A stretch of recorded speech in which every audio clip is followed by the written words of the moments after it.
दुर्गा चौक तलैया में रहने वाले वेदांत जैन और उनके परिवार के सदस्यों ने एसपी कार्यालय पहुंचकर लिखित शिकायत करते हुए अपनी बहन द्वारा आत्महत्या करने के मामले में पुलिस द्वारा अब तक कोई कार्रवाई न करने की शिकायत की।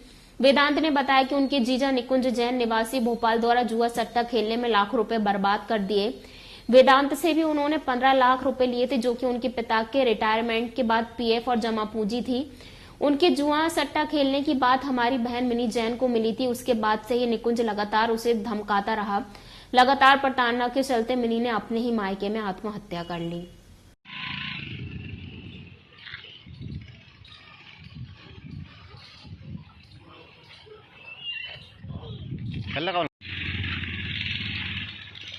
रुक रहा वीडियो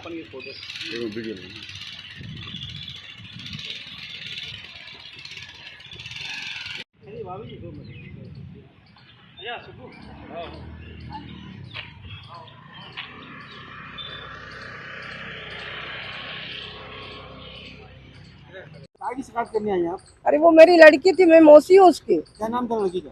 मिनी जैन। हाँ, क्या हुआ उसके साथ? अरे उसको परेशान करते थे तो उसने सुसाइड कर ली। किसने किया परेशान? अरे उसके मिस्टर ने किया होगा। क्या और नाम मिस्टर का? निकुंज जैन। किस तरीके से परेशान किया गया था?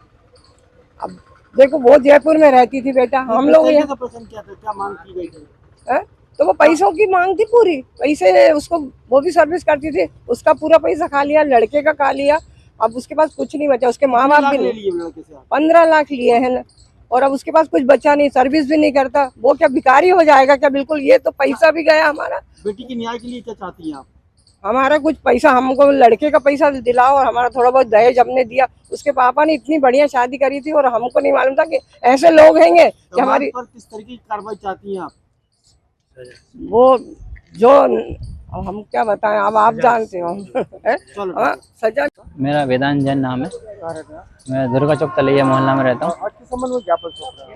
आज मेरी दीदी 16 तारीख को 6वें महीने में उन्होंने आत्महत्या कर ली थी, सुसाइड कर लिया था।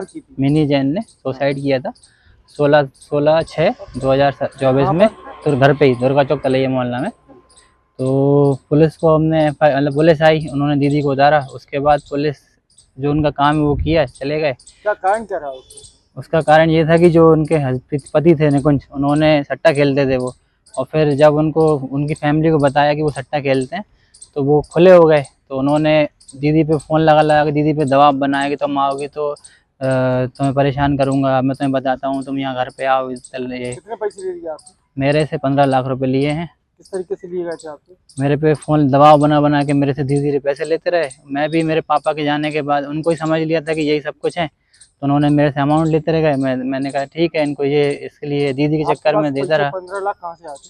मेरे पापा जो थे एक्सपायर हुए थे, तो बीमा वगैरह का अमाउंट जो आता था, उगाई वगैरह जो थी, वो जो पापा की सेविंग थी, एफडी वगैरह थी, वो सब इन्होंने मेरे से लेते रहे। मैंने मकान बेचा था गांव में, सेऊ का मकान बेचा था 6 लाख का, तो वो भी इन्होंने ले लिए थे अमाउंट मेरे से। दीदी का मौत का कारण और क्या बड़ा बना? मौत का कारण ये था कि उन्होंने फोन मतलब सुसाइड जब उसने, इसका रीज़न ये था कि उन्होंने उस पर दबाव बनाया था कि तुम आओगी तो मैं, तो मतलब बात ये हो गई थी कि हम दीदी बोल। कितने साल बाद? 6 साल बाद। 6 साल बाद। कितने बच्चे उनके? एक छोटा सा भैया है 2.5 साल का, वो भी मेरे पास ही है अभी। उस समय आपने कोई ऑब्जेक्शन उठाया था थाने वाले में? हाँ, ऑब्जेक्शन मैं थाने में कई बार गया, तो उन्होंने एक तो FIR ही, एक मतलब 18/6 की केस है, सुसाइड किया है, और 18/7 को उनने FIR दर्ज की है पुलिस वालों ने। फिर मैं कई बार थाने गया तो कई बोलते TI नहीं है, TI यहाँ बैठते ही नहीं है, TI काम वो वाले थाने में है, धूलखेड़ी वाले थाने में, यहाँ पे उनका कोई काम नहीं है, वो 5 मिनट के लिए आते हैं यहाँ पे। पुलिस वालों का कहना था कोई इमलेसर हैं, उनके ASI हैं, वो उनके पास है फाइल, उनसे मिले। कल मेरे को परसों रात को मिली है, अभी मेरे 24, 25, 26 में। सर मैं चाहता हूँ कि वो, मैंने जहाँ तक है 306 की धारा के अंतर्गत पढ़ा है नोटिस में कि तुरंत उठाया जाता है। 1.5 महीने 40 दिन से ऊपर हो गया था उस चीज़ को, लेकिन अभी तो उठाया नहीं। सामने वाला बढ़िया जयपुर घूम रहा है इधर, वो भोपाल में रहते हैं, कोलार रोड।